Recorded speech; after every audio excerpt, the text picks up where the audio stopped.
setelah aku melihat background Natasha, ternyata Nata ini adalah seorang content creator dan dia juga hobi dengan traveling. Oh, sebelumnya aku ke Bali ini kerja sih. Awalnya kerja. Aku dapat lowongan kerja tuh dari Jobstreet. Ini percuma di Bali tapi nggak pernah jalan-jalan katanya. Orang mau ke Bali nggak ada rekomendasi apa-apa. Isu-isu dari wisatawan lokal, mereka tuh ke Bali ternyata budgetnya bisa ditekan sebenarnya kalau tahu spot-spot yang low budget yang murah. Nah, akhirnya aku mulai serius juga ya gimana kalau misalnya kontenku ini berbarengan sama hal-hal yang memang membantu wisatawan lokal.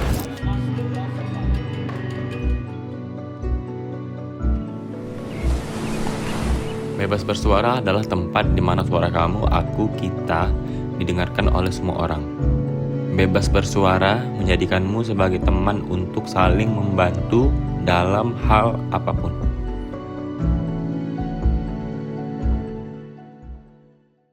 Halo guys, kami dari Bebas Bersuara, salah satu komunitas yang mengangkat isu tentang apapun itu, tentang hak-hak mereka yang tidak pernah didengar oleh semua orang. Dan kali ini kami membuka komunitas, itu adalah Bebas Bersuara. Dan kali ini di program Bebas Bersuara ada namanya podcast keliling, di tingkat polling. Dan untuk season pertama ini, kita mendatangkan salah satu seorang influencer dengan juga dia traveling, Natasha Purba. Halo, kenalin nama aku Natasha. Sekarang lagi stay di Bali, kegiatannya keliling-keliling di Bali. Oke, Nat, udah berapa lama di Bali, Nat?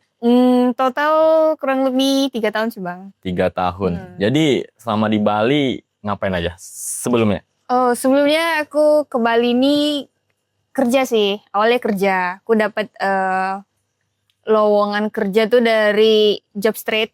Nah, di situ aku apply kan. Terus diterima. Akhirnya aku berangkat ke Bali. Itu tahun 2023 itu aku baru-baru lulus kuliah. Dan pada saat itu masih baru selesai masa-masa COVID. Nah, itu pekerjaan pertama aku dulu di Sanur. Kurang lebih 1 tahun. Terus akhirnya aku pindah ke Uluwatu. Uluwatu. Dan setelah aku melihat background Natasha, ternyata Nata ini adalah seorang ini juga guys, content creator. Dan dia juga hobi dengan traveling. Mungkin bisa mengasih tahu sejak kapan memutuskan untuk di dunia content creator. Oke, sebenarnya ini lucu sih awal mulanya. Soalnya dulu itu teman-temanku kan sering mau liburan ke Bali. Nah, mereka nanya aku kan orangnya no lab dulu, no lab, terus mager kemana-mana. Terus bilang, ini percuma di Bali tapi nggak pernah jalan-jalan katanya. Orang mau ke Bali nggak ada rekomendasi apa-apa. Terus akhirnya aku pikir, ya juga ya kurang lebih 1 tahun aku di sini, tapi belum pernah eksplor kemana-mana, cuman yang deket-deket doang.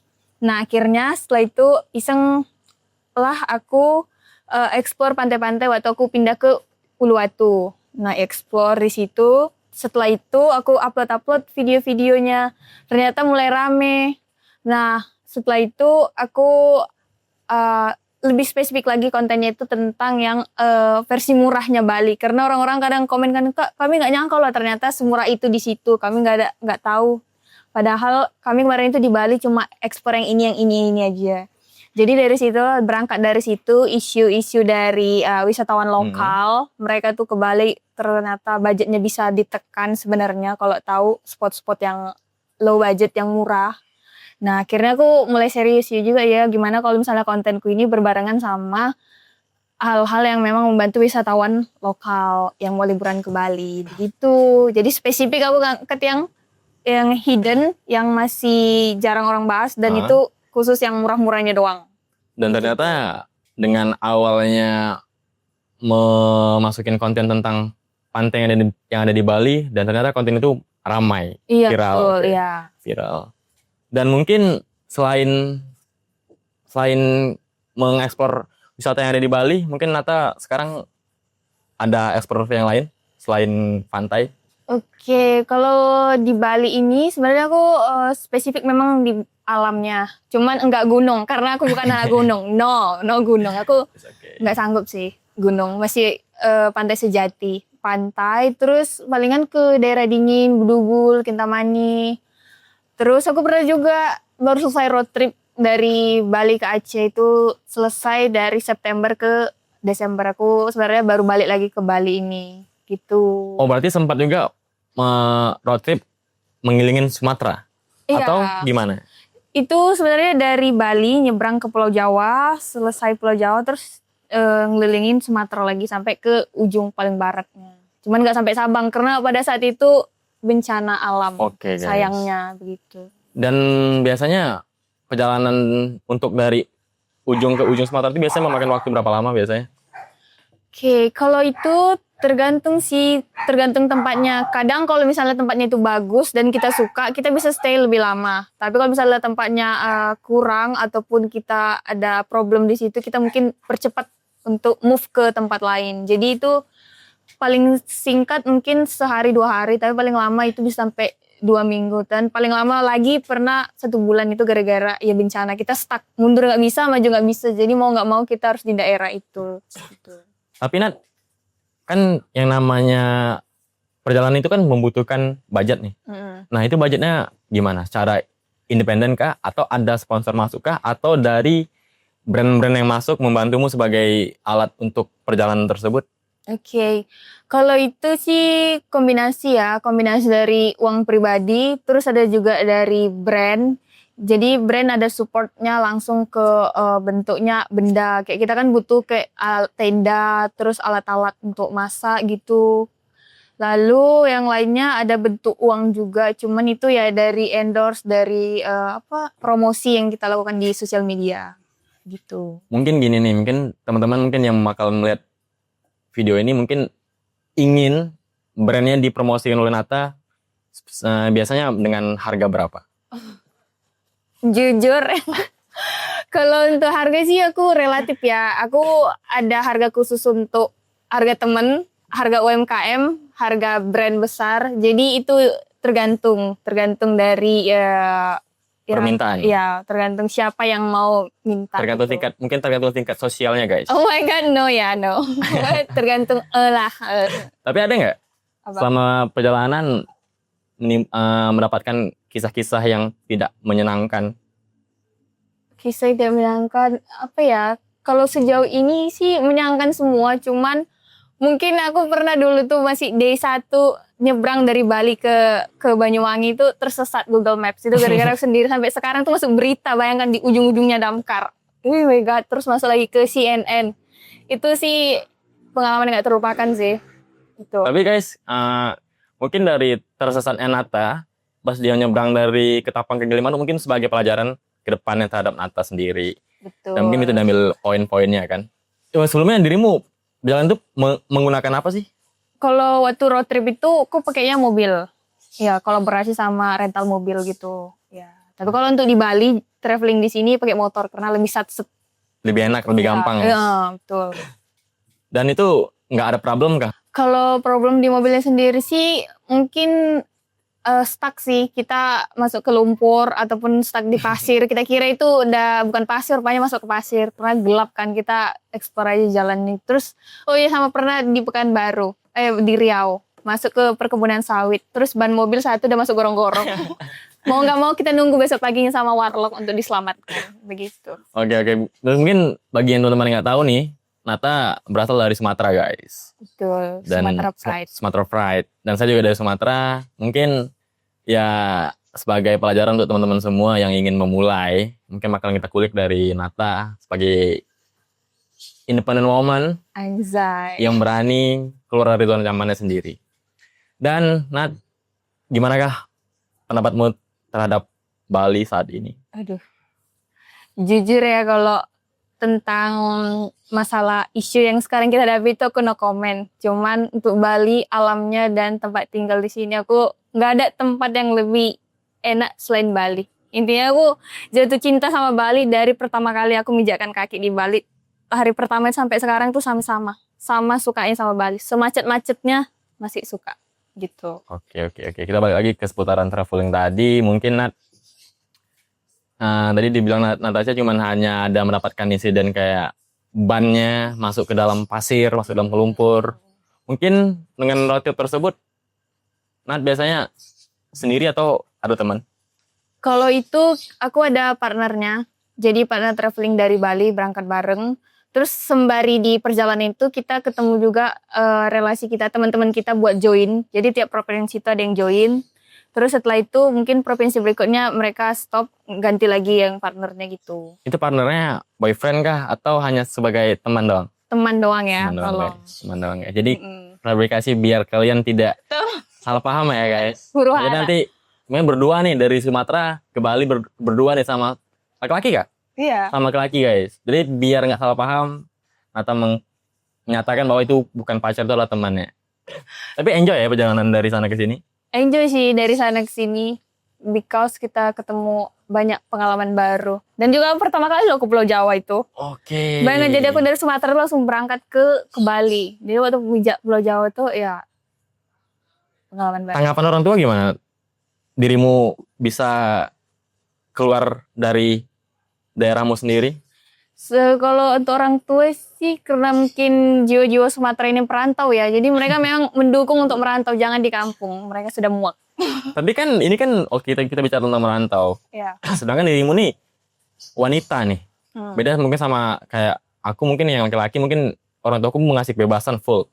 Nah, gimana caranya dirimu bisa dapat izin dari orang tua sedangkan dirimu perempuan gitu? Oke. Mungkin tiap keluarga atau orang tua itu punya itu ya gaya asuh yang beda-beda ya. Kebetulan keluarga ini termasuk yang chill gitu. Jadi justru mereka yang menyarankan untuk merantau. Jadi waktu aku SMP aja, aku malahan baru lulus SMP itu udah ngerantau bang. Udah pindah langsung dan nggak di kampung tinggal. Jadi kan aku sebenarnya orang tua aku tinggal di Bengkulu. Terus aku disuruh merantau ke Sumatera Utara, SMA itu. Bahkan sebelum aku lulus SMP, sebenarnya aku lulus SD disuruh merantau juga. Cuman aku kan masih bocil ya. Jadi aku belum sanggup, tolong jangan usir aku bilang. Jadi akhirnya aku suruh officialnya itu mulai meninggalkan rumah waktu aku umur 15 lah. Oke, mungkin dari kecil Natasha udah beradaptasi guys Iya betul. dengan perantauan ini. Mungkin teman-teman nggak ada yang tahu umur Natasha sekarang berapa. 18. Itu lama. Tambah sekian ya. Plus. Jadi Natasha nggak mau ngasih tahu umur aslinya guys. Jadi nggak apa-apa. Mungkin kalian bakalan nanyakan nanti di komen, mungkin itu Oh my god, jangan di-spill. Jadi Nat, selama perjalanan ini apa sih yang dirimu dapat? Selain dari kontenmu yang viral, terus job yang seiring jalannya mulai masuk banyak. Selain itu apa yang dapat? Apa yang dirimu dapat? Kalau aku sih lebih ke apa ya, mindset ya. Perspektif hidupku berubah. Intinya itu pokoknya don't judge people by its cover. Itu real. Pokoknya apapun yang terjadi, kita nggak tahu yang kita ketemu itu orangnya sebenarnya siapa, orang berpengaruh atau enggak. Jadi jangan kita pernah memandang sepele siapapun. Pokoknya itu yang paling ku ingat sih, karena pernah ketemu orang ternyata dia gayanya mungkin terlihat kurang ya, cuman ternyata dia orang yang Baik berpengaruh. banget. Dan dia pengaruh. Jadi itu kita nggak boleh ngejudge orang dari covernya gitu. Berarti nggak pernah ketemu sama orang jahat? Puji Tuhannya nggak pernah. Bersyukur sih itu nggak pernah. Atau kayak barang yang hilang itu selama road trip gitu? Hilang gara-gara ketinggalan. Aku sampai lupa itu aja sih. Oh berarti jatuhnya guys ke Teledor ya guys? Iya, Teledor ya. Teledor, oke. Di setiap provinsi itu ada yang tinggal entah jepit rambut, entah baju, entah celana, itu aja. Jadi Tapi barangku pulang udah gak ada lagi. Tapi hati? Oh my god, masih tinggal di Bali. Di Bali ya. Guys, jadi Nata ini single guys. Mungkin teman-teman ada yang mau nih meminang Nata nih. Emang barang dipinang. Pinangnya, tapi bawa pohon pinangnya aja ya, oke? Sebatang-batangnya. Sebatangnya. Jadi Nat, udah tadi nggak ada problem selama di road trip. Mungkin di Bali ini dirimu dapat circle nggak dengan pola pikir yang sama khusus untuk teman-teman? Oke, kalau untuk teman-teman atau circle di Bali ini sebenarnya aku nggak ada sih. Aku cuman berteman di tempat kerja, selesai tempat kerja udah. Terus kalau misalnya hangout pun hanya sekali 2 kali, bisa dihitung jari lah. Itu pun bener-bener jarang. Terus di luar tempat kerja itu aku bener alone sendiri gitu. Aku traveling mostly sendiri. Terus kalau misalnya ada yang mau barengan, misalnya teman-teman follower atau teman-teman yang mau ke Bali itu baru aku barengan sama mereka. Kalau enggak ya aku kemana-mana sendiri gitu. Tapi dirimu nggak merasa kayak seorang yang, berarti dirimu introvert dong berarti jatinya? Atau bukan? Aku juga bingung Atau jujur. setengah-setengah? Aku bingung di sini sebenarnya. Kadang-kadang aku introvert, Aku sebenarnya introvert kalau sama orang yang ku kenal. Kayak keluarga jauh atau keluarga dekat kita tiba-tiba ketemu karena aku jadi pendiam. Jadi kalau orang baru tuh aku ekstrovert itu nggak ngerti sih. Oh berarti agak berbeda ya? Iya, Maksudnya tuh tergantung. misalnya kita tuh introvert sama orang yang baru kita kenal nih. Misalnya Natasha ada introvert sama keluarganya sendiri. Ya kan? Tapi kan jangan dilihat keluarga aku. Mungkin kita bakalan ngulik tentang keluarga Natasha itu sifatnya privat guys. Tapi dirimu sempat pacaran Nat? Ada lagi pertanyaan yang lain tolong. Sempat aku pernah pacaran loh sama local people. Oh my god, jangan di Kenapa aku menanyakan tentang asmara ke Natasha? Karena di konten dia sendiri guys, orang banyak mengira itu LGBT guys. Please. Jadi aku di sini hanya membantu untuk meluruskan saja. Tolong luruskan. Ternyata Nata juga punya hati guys, dan dia juga punya perasaan terhadap lawan jenis. Oke, Hampir guys. ya. Jangan tersalah sebut ya. Bukan sesama jenis, lawan jenis. Tapi kapan terakhir kali pacaran Nat? Terakhir kali itu tahun waktu aku awal-awal di Bali sih 2023 itu gak jelas sih percintaannya. Semua percintaanku gak jelas. Tapi putus cinta. nyambung. Tapi cinta. Hah? Tapi cinta. Hah? Tapi cinta. Ya cinta lah. Kenapa ini dibilang gak jelas? Maksudnya itu aku sih belum siap.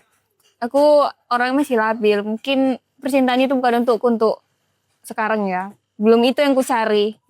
Jadi aku kadang-kadang masih tantrum gak jelas lah. Jadi aku menyadari itu salahku sih. Hubungan itu gak works. Berarti genremu bukan romance, Iya bukan. tapi adventure. Iya betul. Bukan cinta-cintaan ya. Guys, ternyata guys, aku lihat di konten Nata bisa manjat kelapa guys.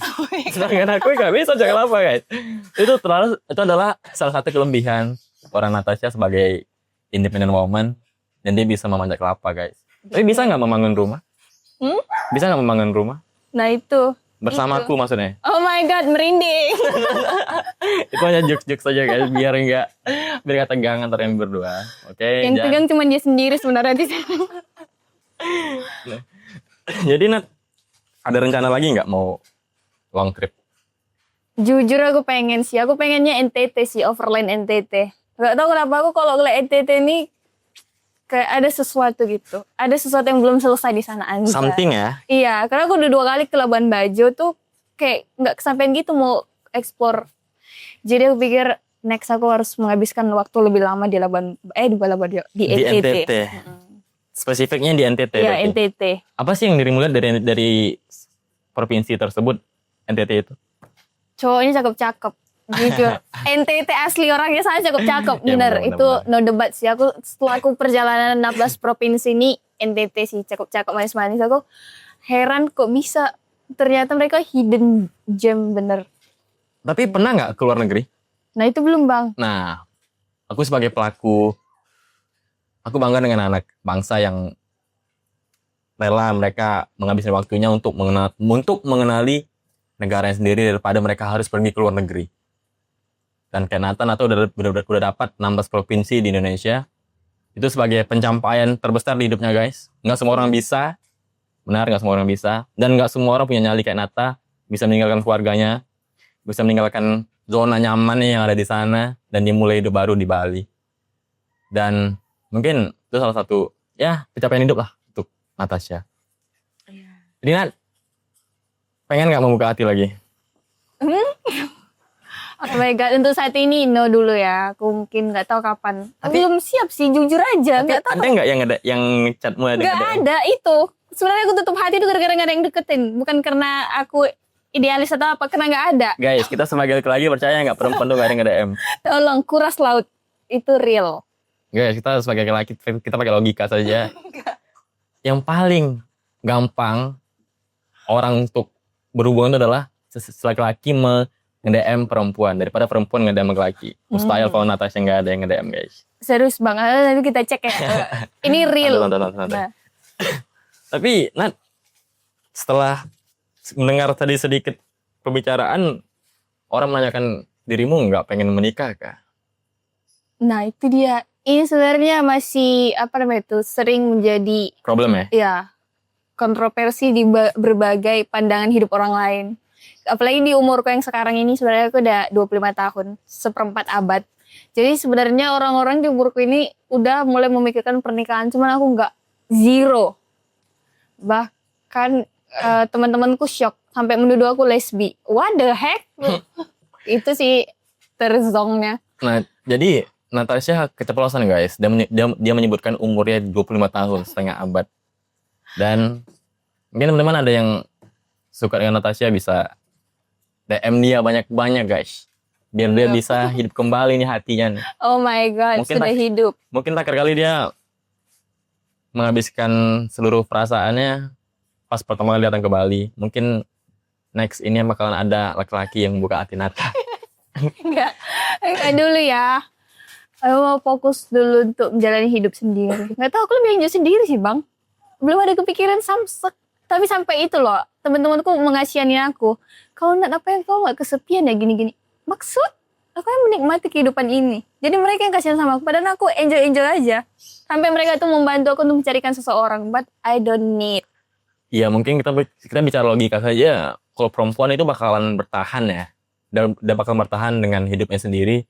Beda dengan laki-laki. Laki-laki tuh misalnya dia cerai dengan istrinya. Dan dia gak bakalan bisa bertahan dengan kesepian itu. Tapi perempuan bisa menjaga dan menutupinya. Walaupun tengah malam mereka kesepian. Ada momen-momennya juga sih. Nggak benar-benar 24 jam tuh kita strong. Gitu. Tapi sekarang dirimu kerja di mana? Di daerah Uluwatu. Tapi kan dirimu udah dapat penghasilan, udah dapat income nih dari media sosial. Kenapa memutuskan untuk bekerja kembali? Nggak tahu ya bang, karena aku udah pernah kan benar-benar nggak ada kerja full time terikat gitu. Jadi aku ternyata aku menyadari semakin kita diberikan kebebasan waktu banyak itu, semakin kita nggak produktif. Nah itu kan aku dapatkan dari road trip itu juga. Semakin kita makin banyak waktu luang tuh semakin kita nggak produktif sebenarnya.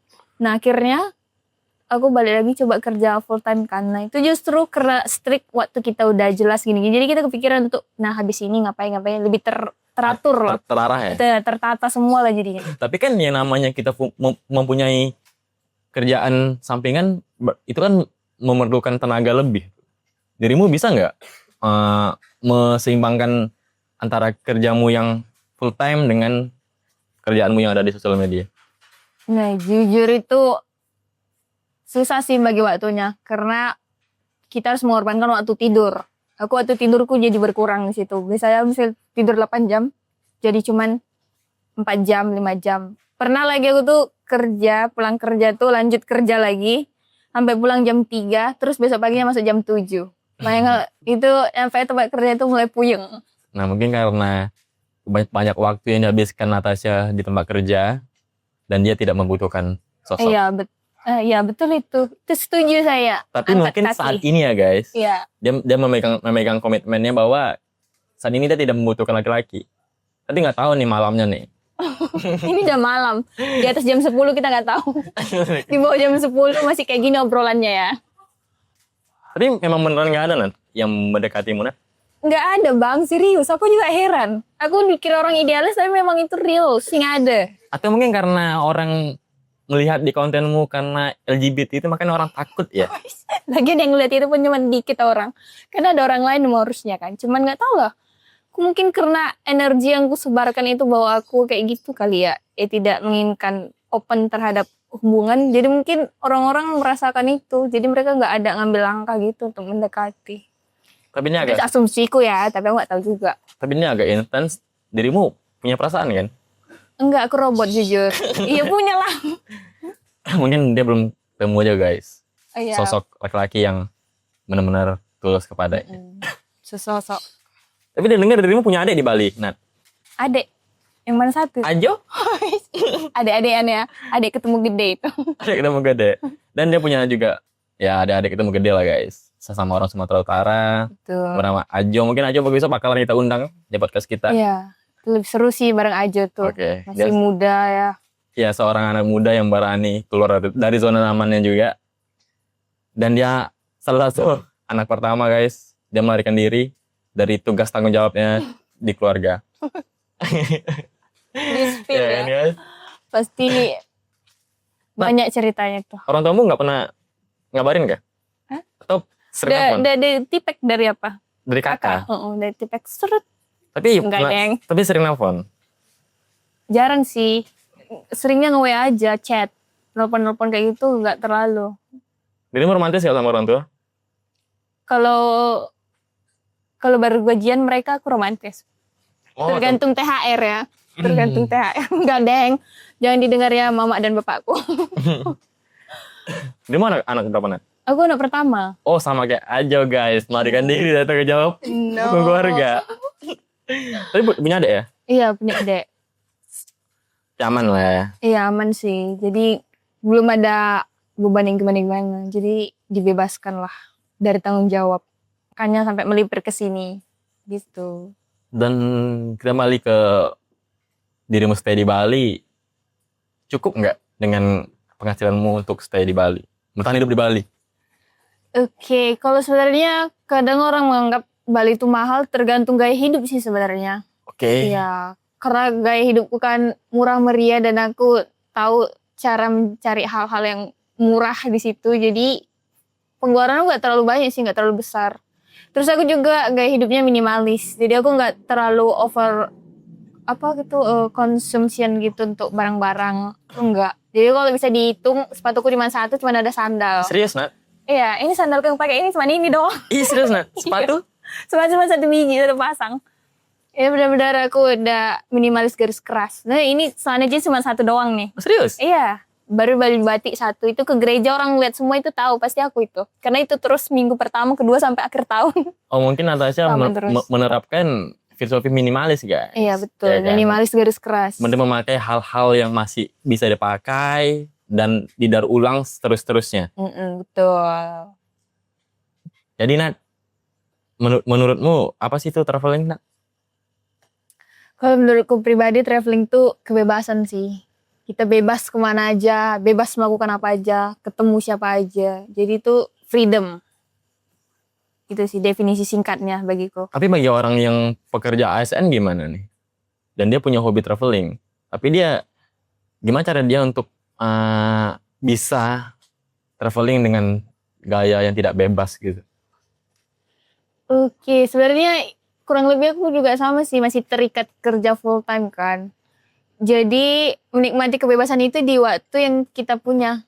Waktu kita libur, setelah melakukan pekerjaan utama kita. Jadi ya kebebasan itu gak benar-benar kita terlepas dari tanggung jawab kita. Cuman ya ada momennya kita merasa freedom setelah kita melakukan pekerjaan, tanggung jawab kita. Kemudian kita melakukan aktivitas sesuai hobi kita. Begitu. Dan yang membuat dirimu ingin traveling? Nggak tahu ya, mungkin karena zodiakku Sagittarius kali ya. Sagittarius, Anjay. guys. Jiwa berpetualang menurut zodiak. Cuman nggak tahu juga mungkin karena apa ya, aku suka aja melakukan explore. Aku suka coba-coba gitu. Kadang sebenarnya lewat rumah lurus aja aku coba masuk gang ini, masuk gang itu, mau lihat apa sebenarnya yang terjadi. Aku penasaranku tinggi, itu aja sih kayaknya gara-gara itu, makanya aku suka traveling. Mungkin gara-gara penasaranmu tinggi makanya nggak dapat jodoh sampai saat ini nih. Oh my god, tolong, no, jodoh nanti dulu ya, belum ready. Tadi dia mau tanya nggak, jodoh itu di tangan Tuhan? Dulu percaya itu, sekarang kita juga harus campur tangan sih. Nah, kenapa dulu dirimu mempercayai bahwa jodoh itu di tangan Tuhan? Sekarang kenapa udah berubah pola pikir tersebut? Enggak. Atau karena banyak dewasa? Iya, mungkin itu sih. Karena aku udah banyak ketemu sharing-sharing sama orang yang menikah kan. Mereka itu ya kalau misalnya mau cari jodoh, kalau diam-diam di rumah ya gimana? Tuhan pun turun tangan. Jadi ya kita ada juga effort dari kita sendiri juga gitu. Tapi kalau untuk ada nggak kriteria cowok yang Natasha inginkan gitu? Nggak ada. 3 sih. 3. Apa ya? Ya pasti financial freedom ya. Iya, tuh. Pertama extrovert ya. Aku introvert, aku kayaknya Sama-sama jadi kaku ya. Seharusnya pergi eksplor sih, malah kita diam-diam doang di parkiran kan nggak mungkin. Itu extrovert sih yang pertama. Misalnya dia jelek gimana, Nat? Ya harus agak ganteng, lebih kayak pening lah. Tapi harus mempunyai tabungan kah? Iya, lapangannya makan apa kita? Iya sih. Tolong. Misalnya gini, Nat, dirimu jumpa sama pasangan nih, dan dia beda agama. Apa? Udah pernah terjadi, itu kan aku beda agama, Hindu sama yang kemarin itu. Nah itu menurutmu gimana tuh? Dirimu bakalan, misalnya nih, dia ngajak serius, mau nggak dirimu pindah ke agama dia? Aku gimana ya? Nah ini cukup apa sih ini? Cukup intens ya? Ya ini banyak pertimbangannya juga. Jadi aku nggak bisa kasih keputusan sih misal secepat itu, banyak yang harus dipikirkan. Jadi aku mau coba untuk apa namanya tuh berprinsip gini, takutnya nanti di masa depan aku beda. Jadi aku masih itu jawabannya masih ngawang-ngawang. Masih gambaran Iya. aja sebagai gambarannya. Iya. Tapi kalau misalnya gambarannya mau nggak masuk ke agama cowok itu? Misalnya dia beda agama. Mungkin aku bisa aja pindah agama, cuman bukan gara-gara cowok ya. Mungkin ada sesuatu dari agama itu yang membuat aku pengen ada Mempelajarinya. keinginan. Iya, bukan berdasarkan seseorang, oke. pasangan. Karena memang ada sesuatu yang diimani dari agama tersebut gitu. Jadi kalau hanya gara-gara pasangan tuh enggak sih. No. Tapi dirimu salah satu umat yang taat nggak kepada agamamu sendiri? Nah ini sebenarnya. Ini sebenarnya aku agak berat sih ini. Karena ya di usia yang sekarang ini kadang-kadang kita lari dari Tuhan, kadang-kadang kembali ke Tuhan kalau lagi ada masalah. Cuman sekarang lagi belajar untuk ke jalan yang benar supaya beribadah selalu. Tapi dirimu percaya nggak Tuhan itu asik? Contohnya Kayak dirimu nih jarang beribadah. Maksudnya mix lah, kadang beribadah kadang tidak. Tapi Tuhan selalu ngasih rezeki, ngasih apapun lah itu. Rezeki bukan hanya finansial saja, Iya. tapi dengan kesehatan, Betul. dengan ketemu sama orang-orang baik, itu termasuk rezeki. Dan dirimu percaya nggak bahwa Tuhan itu asik? Percaya sih itu benar.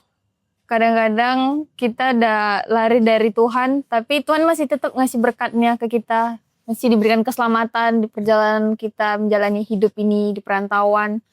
Aku setuju sih itu. Boleh. Jadi Nat, selanjutnya terkait rencana untuk long trip tadi, rencananya kapan? Pengennya ke NTT tadi. Nah itu dia. Belum tahu kapan.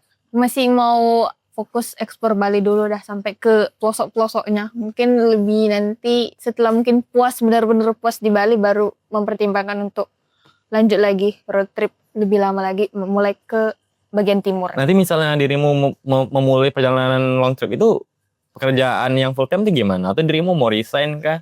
Atau Nah ini sebenarnya pertimbangan juga ya? road trip ini masih lama sih, masih belum ada nampak Gambarannya? Iya gambarannya. Cuman itu keinginanku sekarang sampai mungkin sampai aku udah memutuskan siap dan matang keputusannya baru jalanin. Jadi Nat, selain traveling, hobimu apa Nat? Selain traveling hobiku apa ya? Sebenarnya aku sukanya bermalas-malasan sih, main-main HP gitu sambil rebahan. Cuman ya karena aku sudah terbranding jadi traveler, jadi aku harus Mau nggak mau ya? Iya, mau nggak mau harus traveling terus. Tapi sebenarnya kalau misalnya ditanya lagi hobiku cuman gitu-gitu aja, jalan-jalan, ke pantai, berenang-renang. Tidak ada yang pasti ya? Iya, sekitar tentang outdoor life lah. Kalau indoor nggak terlalu gitu. Tapi ada nggak kayak kontenmu yang lari ke VNB? Atau hanya fokus ke traveling saja kah? Atau dapat brand yang di luar niche-mu kah? Oh iya, ada juga sih yang offer untuk restoran terus yang F&B gitu kan. Kadang aku terima, tergantung juga misalnya mereka UMKM, ya aku gas aja. Cuman kalau mereka brandnya udah cukup besar, itu banyak pertimbangannya karena kan langsung beda niche-nya, langsung ketara gitu. Itu biasanya, mohon maaf nih, barter produk kah atau ada flash money? Biasanya yang visit di restoran itu pasti mereka barter. Tidak ada flash money ya. Dirimu gimana? Kalau di restoran ada yang menawarkan barter, ada juga yang menawarkan untuk bayar gitu. Kalau yang bayar itu mereka lebih complicated, ya isi konten yang harus dibawakan. Tapi kalau misalnya yang barter itu kayak invitation untuk cicipin menu baru mereka atau mereka baru opening gitu-gitu. Jadi Nat, untuk teman-teman nih yang pengen menjadi content creator, menurutmu personal branding itu penting nggak sebagai ciri khas konten kreator tersebut? Oke, kalau untuk personal branding di era sekarang ini di mana content creator tuh udah menjamur, orang-orang udah mulai banyak merintis jadi content creator. Jadi personal branding itu penting karena itu sebagai ciri khas kita, pembeda kita dari antara teman-teman kita yang lainnya. Jadi kalau misalnya kita nge-branding diri kita tentang traveling ya traveling aja terus. Jadi orang inget kan kita yang traveling ini. Terus kalau misalnya tentang foodies, makanan ya makanan terus. Dan juga maunya ada ciri khas misalnya yang khusus yang untuk Gen Z, gaya pembawaannya untuk Gen Z atau lebih spesifik lagi untuk yang umur-umur pekerja atau untuk yang berkeluarga. Jadi semakin kita spesifik semakin orang mengenali branding kita. Jadi orang langsung ngeh kalau misalnya aku mau cari review ini, mendingan cari dari sini lebih terpercaya karena dia tentang ini. Jadi orang udah termindset gitu. Jadi penting personal branding tuh. Tapi ada nggak salah satu tokoh publik yang menjadi panutan seorang Natasha? Kalau tokoh publik panutanku sih Najwa Shihab ya. Itu aku salut sih melihat dia. Kalau di dalam traveling? Kalau dalam traveling, jujur aku semua suka sih. Aku sukanya ngelihat itu. Siapa ya? Kontennya William Nugraha. Oke. Ya, itu storytellingnya enak didengar. Dulu jarang ke skip karena bagus. Dan menjadikanmu contoh, adakah untuk kontenmu? Oke, kalau untuk jadi contoh, karena aku sebenarnya ini lagi masih banyak belajar, jadi aku masih mencontoh banyak konten kreator yang paling cocok sama aku. Mungkin beberapa hal dari mereka aku contoh, dari yang konten kreator lain aku contoh gitu. Jadi belum ada satu konten kreator yang benar-benar jadi panutan. Karena aku masih meraba-raba juga di dunia konten ini, belum yang pro-pro kali ya, masih merintis. Jadi Nat, selama di Bali ada nggak konten kreator lain yang mengajakmu untuk collab di konten mereka atau di kontenmu sendiri gitu? Di Bali nih, kayaknya nggak ada sih. Soalnya kan aku masih baru ini, aku coba-coba apa itu tampil ngomong kayak gini. Sebenarnya aku tuh nggak jago ngomong. Baru-baru belajar. Jadi kalau misalnya ada orang nanya, ngajak untuk langsung kayak lebih proper tanya jawab gitu, aku biasanya tunda-tunda terus karena aku belum ready. Jadi guys, ini adalah podcast pertama Natasha. Dan sebelumnya dia itu pemalu guys. Dan di konten Natasha itu jarang ada voice over dan jarang juga Natasha langsung kayak ngomong di depan kamera. Oke, betul. Dan dia hanya lebih ke teks dan objek saja. Mungkin ini sebagai ini ya Nat, sebagai pendobrak untukmu lebih percaya diri lagi tentang berbicara di depan kamera. Iya betul. Jadi karena aku dikasih kesempatan ini, aku jadi pengen coba aja dulu, gas aja dulu. Kalau diam-diam aja terus pemalu, kapan grow-nya, jadi ya bantai aja, gas terus. Dan nanti viewers ini tergantung ini guys, itu Natasha guys. Tulang punggung. Dari satu jadi tulang punggung. Ini yang pertama podcastnya ini kan. Iya, program kita. Oh my god. Jadi hidup kan? Berat ya Punda ini. Dan ini salah satu program pertama kita dan Natasha sebagai bintang tamu kita guys. Oh my god, terharu loh aku ini. Dari satu masuk ke sejarah podcast polling ini. Dan semoga aja ya gara-gara Natasha bisa mendongkrak. Amin. Semoga Mendongkrak, semakin grow Enggak dulu. sih. Nanti ini dikat aja. Ini ketawa deh. Jadi kan tadi Natasha bilang hobinya nggak tetap ya. Hobi nggak tetap. Terus masalah dirimu suka ke suatu hal itu menurut apa sih Nat? Oke, kalau misalnya aku traveling, misalnya ke tempat-tempat tertentu itu aku udah punya apa ya? Riset. Iya, aku biasanya itu hanya mau ke tempat-tempat yang memang hidden, alam, budaya autentik, terus makanan yang autentik gitu. Yang benar-benar Bali banget lah kalau aku hidup Bali nih kan. Jadi lebih ke yang lokal-lokal banget gitu. Jadi ya kalau meriset ke tempatnya itu berdasarkan itu aja. Kalau misalnya aku dari apa sosial media kan udah banyak kan, pasti itu udah viral-viral. Biasanya aku tanya sama teman-temanku yang asli sana. Aku tanya kampungnya itu apa sih yang terkenal di kampung mereka? Mereka pasti ngasih list ke sini. Nah, dari situ udah aku baru berangkat cari apa konten-konten di sana. Itu sesuai dengan ekspektasimu nggak ketika datang ke lokasi tersebut? Karena kan awalnya kan dirimu hanya melihat gambaran dari mendengarkan informasi dari warga lokal, dan itu sesuai dengan ekspektasimu nggak ketika sampai di sana? Sejauh ini kalau misalnya rekomendasi dari warga lokal tuh jujur gak ada yang gagal, semua di luar ekspektasi tuh. Mereka kadang kan menjelaskannya kan nggak jago kan, ternyata waktu di lokasi tuh benar-benar out of the box, bagus tempatnya. Itu paling bagus tuh waktu aku di Tabanan tuh ada kayak apa ya, water tubing gitu. Dan situ aku nggak expect sih sebagus itu dan juga sepi. Itu dari rekomendasi dari warga lokal gitu. Menurut Natasha 5 rekomendasi lah untuk teman-teman yang mau ke Bali tapi mereka bingung mencari tempat yang hidden. 5 top dari opini Natasha. Top 5 ya, karena aku suka pantai. Yang pasti kalau pantai ini daerah selatan, itu paling suka, yang selalu bolak-balik karena itu gratis adalah Pantai Cimongka. Di Cimongka itu gratis, terus juga aksesnya nggak sulit, kita turun ke bawah. Itu sunsetnya juga bagus di situ. Itu kalau mau ke pantai ya Cimongka untuk sunsetan. Tapi kalau berenang jangan bahaya karena itu berkarang. Oke. Terus kalau mau untuk berenang di daerah selatan ini aku sukanya ke Mengiat. Pantai Mengiat itu cuma bayar 2.000 doang. Kita bisa menikmati fasilitas pantai yang di belakang resort-resort mewah. Yang ketiga? Kalau yang ketiga, kalau mau yang slow-slow, santai-santai itu di Sanur. Itu Sanur sih aku the best Sanur. Aku paling suka dari semua tempat di Bali ini adalah kalau aku bisa tinggal dan menua hidup di Sanur sih. Di mana ya? Pokoknya itu tengahin nanti kontenku, kalau nggak DM aja nanti aku spill lokasinya karena itu dia susah dijelaskan, spotnya itu yang sepi. Kalau kita di daerah matahari terbit itu pasti rame.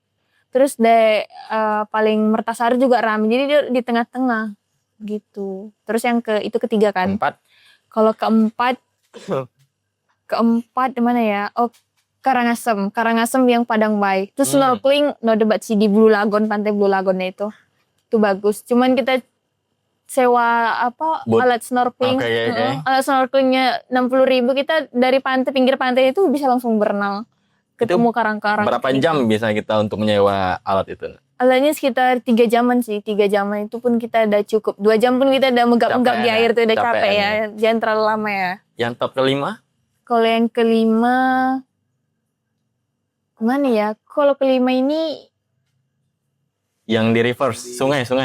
oh iya, kalau mau camping di situ di Unda River Camp. Itu bayar kah? Bayar. Parkir doang? Enggak, itu 15.000 minimal 4 orang. Oke. Tapi kalau sendiri itu bayarnya 30. Oh, minimal harus makin banyak orangnya makin murah Iya berarti? betul. Nah itu 30 itu murah loh, soalnya airnya Bersih ya? bersih, terus proper tempatnya, toiletnya, terus bersih. Fasilitasnya inilah ya, apa namanya itu bagus Sepadan, lah ya? iya sepadan sih harga 30.000. Apalagi dia di depan sungai langsung. Terus kita bisa berenang di sungainya itu, bersih banget. Gitu. Itu sih top 5 dari Q. Dan ini pertanyaan di luar traveling, dirimu bisa nggak mendeskripsikan dirimu kan perempuan nih, nah dirimu seperti apa? Perempuan yang seperti apa gitu? Yang untuk saat ini? Kalau aku sih perempuan ya, definisikan sosok perempuan itu, aku orangnya berani dan nekat. Kalau misalnya sesuatu hal itu gak sesuai dengan prinsip hidupku atau mengecilkanku, aku berani untuk keluar, berani untuk meninggalkan hal-hal kayak gitu. Jadi ya untuk keluar dari zona nyaman, untuk coba grow begitu. Itu sih. Tapi ada nggak rasa-rasa takut ketika dirimu memutuskan untuk keluar dari zona nyaman tersebut, memulai hal baru atau memulai hidup baru? Ada nggak rasa-rasa takut? Jujur ada ya, sama kayak yang baru aku bilang itu, ini podcast pertama aku.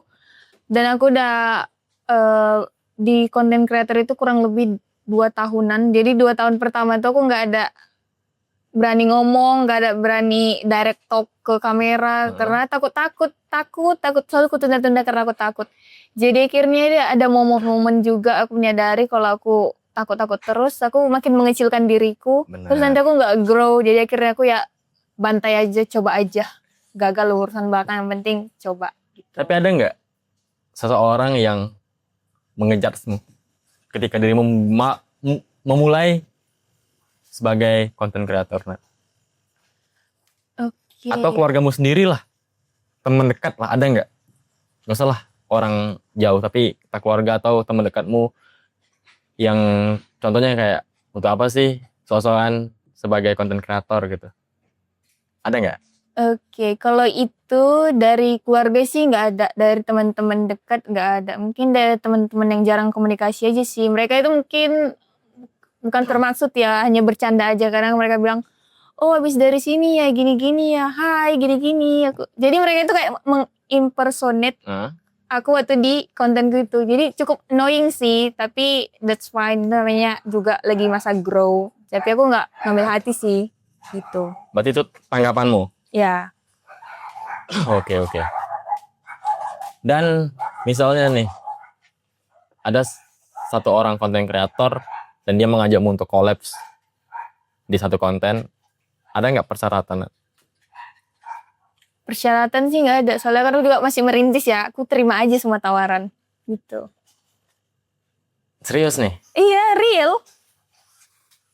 Dan seorang Natasha ketika ada yang DM, entah followers yang DM, suka membalas DM itu nggak? Iya, aku selalu balas, aku usahakan balas selalu. Lagi yang urgent kayaknya mereka mau ke Bali kan, tak rekomendasi, misalnya driver atau rental, aku selalu balas sih. Tuh. Kecuali yang random-random ya. Enggak, maksudnya yang random gini nih. Yang random kadang aku tanggapin, kadang enggak. Tapi ada nggak yang sampai dari orang random tiba-tiba lanjut ke WhatsApp gitu, ada nggak? Ente nih. Astagfirullah. Oh enggak, kalau ente ini dari WhatsApp baru ke Instagram. Dan kita juga ketemu pertama kali pas camping di Donggala, guys. Ya, dari teman ke teman Dari sih, teman ke semua kenal-kenalan.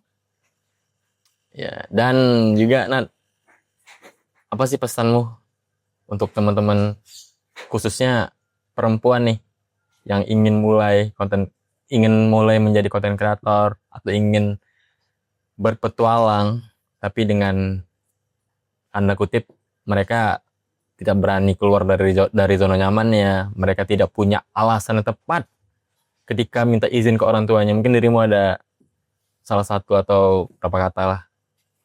Oke, kalau dari aku pribadi ya, sebagai orang yang pernah di fase itu, takut itu wajar. Wajar, apalagi kan itu bakal jadi pengalaman pertama kita. Cuman langkah yang berat kita awali ini itu biasanya akan jadi cerita hebat nantinya. Jadi just go for it, begitu. Mungkin besok anak-anakmu bangga mungkin ngelihat ibunya yang sangat gokil ya, guys. Anak-anakku. Mungkin dirimu mau ngomong ke anak-anakmu di masa depan, Nat? Anak-anakku, aduh. Gak ada ya, belum ada kepikiran ya nak, tolong. Atau bapaknya belum ada? Bapaknya belum ada, kayak mana mau ada anaknya. Tapi mungkin ada pesan, mungkin misalnya anakmu, mungkin video ini masih ada guys, 20 tahun ke depan. Karena anak Natasha udah bisa main media sosial dan dia melihat podcast pertama ibunya. Anakku kalau lihat ini langsung tutup videonya, jangan dilanjut, udah. Kenapa? Kenapa dengan masalah video ini kenapa? Karena anaknya tidak ada. Anaknya masih di awang-awang. Gak ada, aku belum kepikiran. Aku malahan kayaknya mengandung itu sih bang, child free. Kayaknya itu ada arah-arah ke situ. Jadi berbicara tentang anak di masa depan Tidak mungkin. Kayak masih ngawang-ngawang sih. Tapi nggak menutup kemungkinan juga just in case di masa depan aku berubah pikiran. Karena kan hidup kita nggak ada yang tahu. Mungkin sekarang aku masih usia sekarang. Masih menikmatin ya? Iya, masih menikmatin kayak gini. Just tahu nanti di masa depan tiba-tiba aku pengen selusin anakku kan aku nggak tahu. Jadi bisa berubah kapan aja. Solusi itu 12 guys. Mungkin itu bahasa kita dari semasa terusin. Kalau di sini kerat ya guys ya. Jadi Nat, selama di konten pernah nggak memakai fitur promosi yang ada di Instagram atau di TikTok? Pernah, aku pernah pakai waktu aku mau road trip kan. Terus aku pakai fitur ads di situ supaya jangkauannya lebih luas. Dan itu berguna. Nggak ngaruh, jujur hanya spending money aja. Nggak tahu nggak converse-nya ke follower nggak jelas, terus ke komen juga nggak jelas. Jadi itu aja sih, cukup sekali itu aku pakai, terus setelah itu nggak jelas arah kontennya jadinya. Jadi orang-orang random gitu yang ngechat-ngechat kita. Iya. Dan mungkin dirimu ada mau ngasih tahu ke teman-teman yang mulai konten, tapi dia ingin viewersnya meledak dan dia memakai ads. Mungkin dirimu ada kasih saran ke mereka? Kalau aku pribadi sih ads itu bagus kalau digunakan kalau kita udah tahu siapa target audience kita. Oke. Misalnya kita kan lagi traveler di Bali ya, jelas umur berapa, siapa-siapa gitu. Jadi jangan yang ads yang dipakai hanya untuk random aja untuk ngejar views yang gak jelas. Nanti jadi engagement kita jadi gak bagus gitu. Iya sih, kayaknya ads itu hanya kayak gimana ya? Kayak sebagai jatuhnya kita yang bakalan membutuhkan dia terus tuh. Ads itu tuh. Ya kan? Betul. Tapi dan itu tidak terpengaruh ya. Waktu itu tidak mempengaruhi sosial mediamu berarti ya. Iya, itu tahun lalu sih aku coba pakai pertama kali itu dan nggak ngefek apa-apa. Tapi kok bisa berpikir, Net? Sebenarnya itu gara-gara temenku sih nyaranin supaya Jangkauan luas tadi itu. iya, betul. Kan karena aku kan nggak hanya Bali, aku nanti aku kan keluar kan, masuk road trip itu kan keluar dari Bali. Jadi supaya audiensku lebih bervariasi mengenal aku waktu aku lagi road trip keluar. Jadi makanya dipakailah ads itu. Itulah awal mulanya ads itu kan. Rupanya jadi jangkauan kita random gitu, nggak jelas. Itulah. Mendingan organik aja. Jadi sekarang followersmu berapa sih, Net? 40 ribuan ya? Enggak, 32. 32 itu dengan waktu berapa lama, Net, bisa mendapatkan followers dengan segitu? Itu jujur itu dalam satu malam aku tiba-tiba jadi content creator. Secepat itu. Enggak, maksudnya dengan satu hari dirimu bisa langsung dapatkan 30 ribu followers? Satu hari 15.000. Satu konten, bukan satu hari, satu konten. 15.000 itu gara-gara aku ada buat konten yang tentang perkenalan diri yang aku sematkan di apa itu. Itu dari situ konten itu aku jelaskan aku siapa. Intinya konten itu kita harus jelas tujuannya kita mau bawa audiens kita kemana. Jadi aku jelaskan di carousel itu aku siapa, aku travel creator yang mau bantu wisatawan ke Bali liburan versi murah.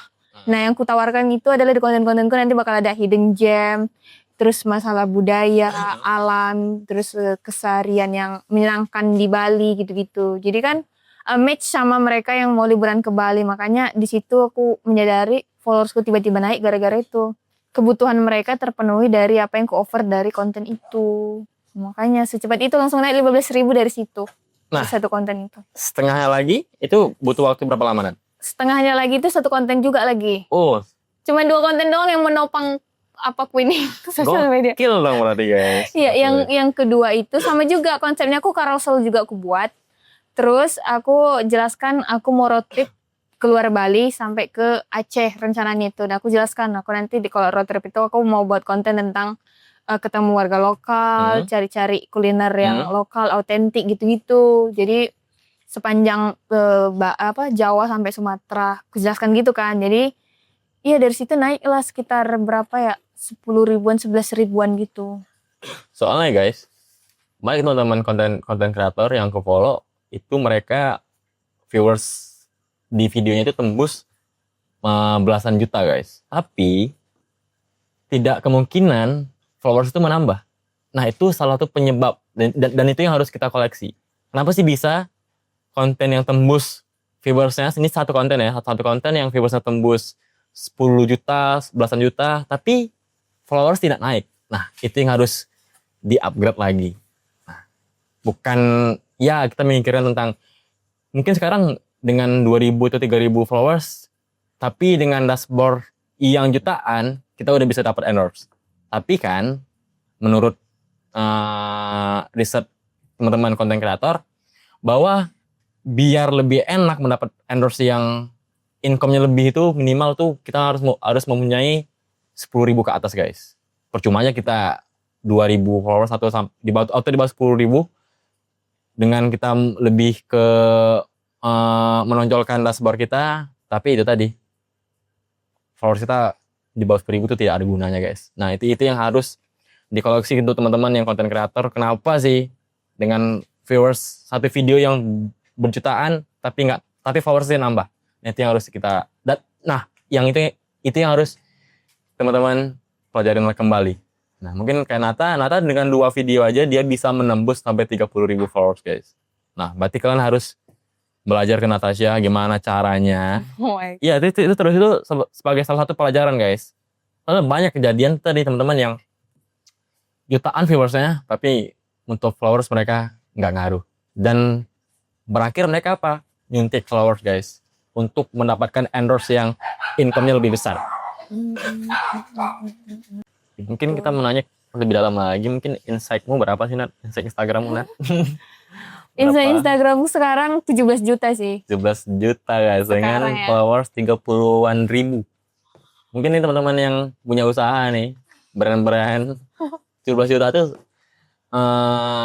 sama dengan lapangan kerja guys. Mendekati lapangan kerja guys.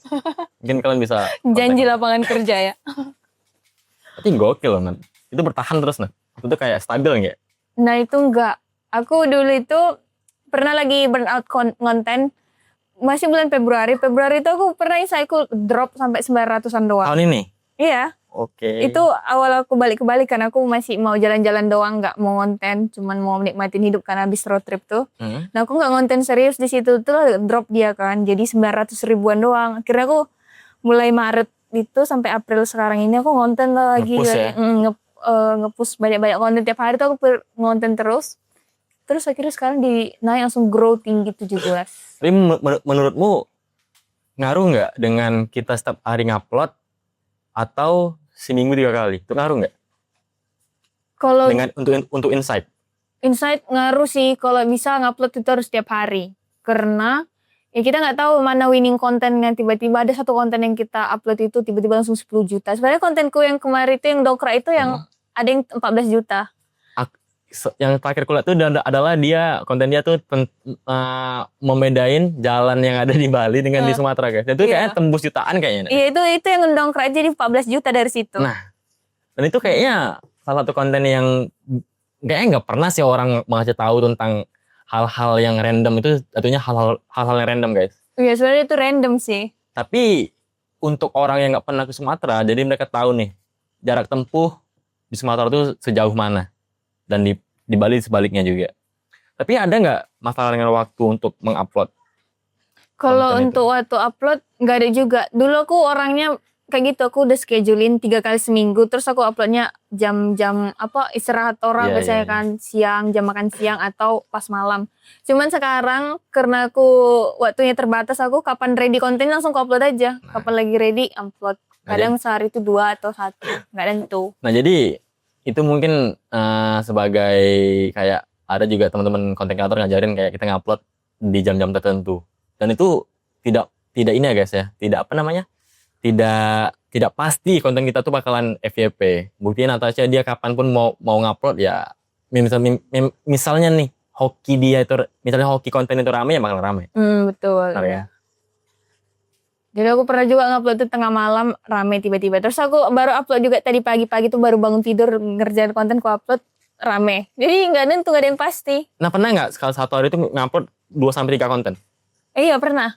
Itu beda nggak hasilnya dengan kita satu hari 1 kali upload sama 1 hari 3 kali upload video gitu?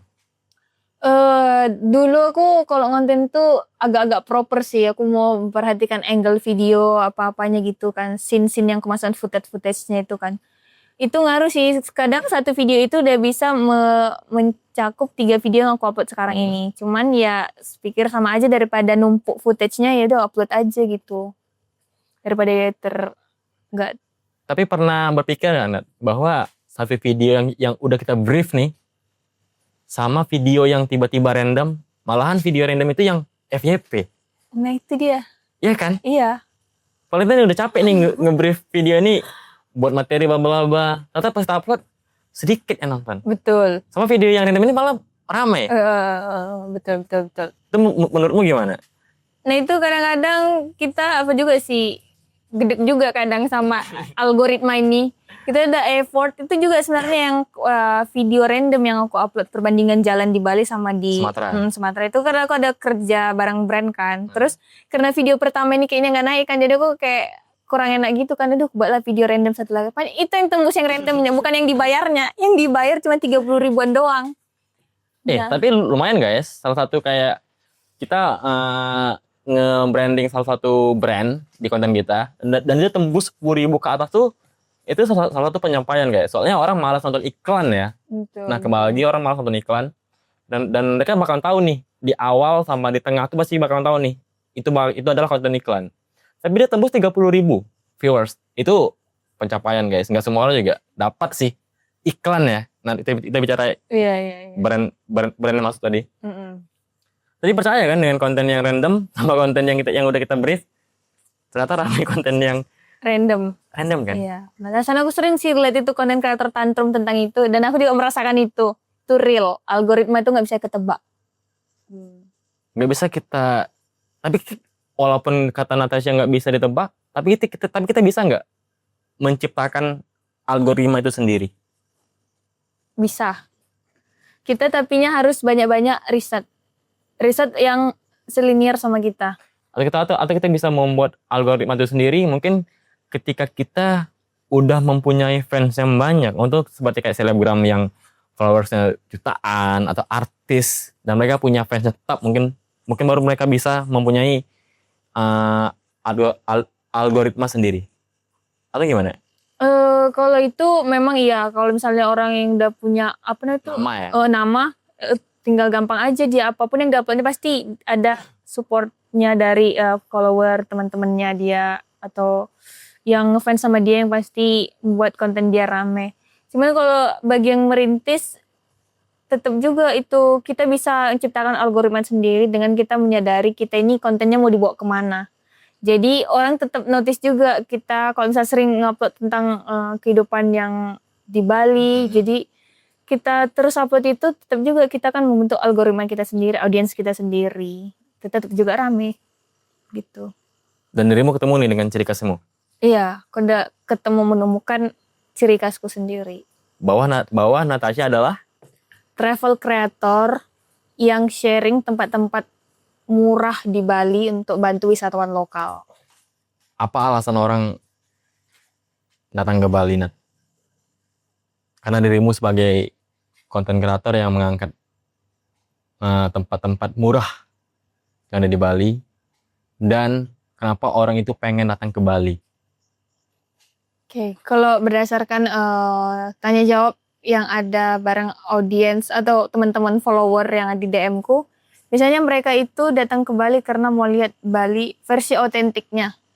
Versi tentang budaya asli Bali gimana, terus kehidupan lokal gimana. Karena memang kan aku udah nge-branding tentang itu, tentang lokal aja. Jadi audiensku ya yang relate sama itu. Tapi ada juga ya konten kreator lain yang mungkin yang lebih luxury ya.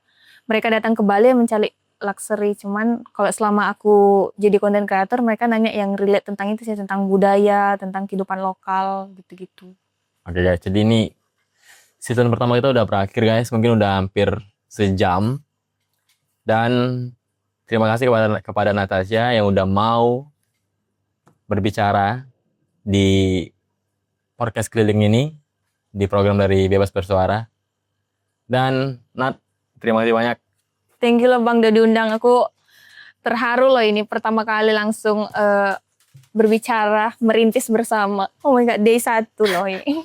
Day 1 tulang punggung. Ya tadi kan, semoga aja nih Natasha nih mendongkrak viewers kita guys ya. Oh tidak, cuma hanya bercanda saja itunya.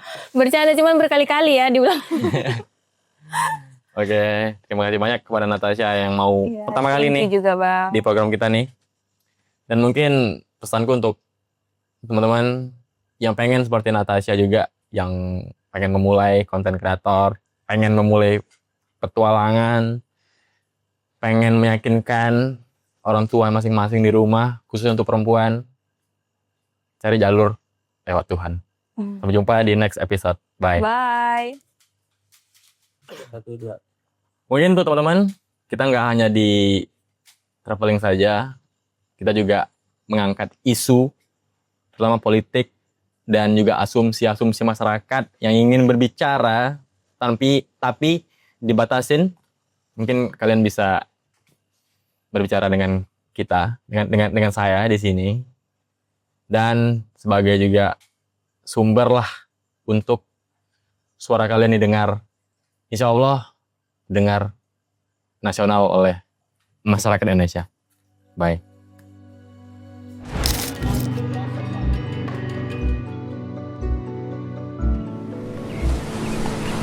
Bebas bersuara adalah tempat di mana suara kamu, aku, kita didengarkan oleh semua orang.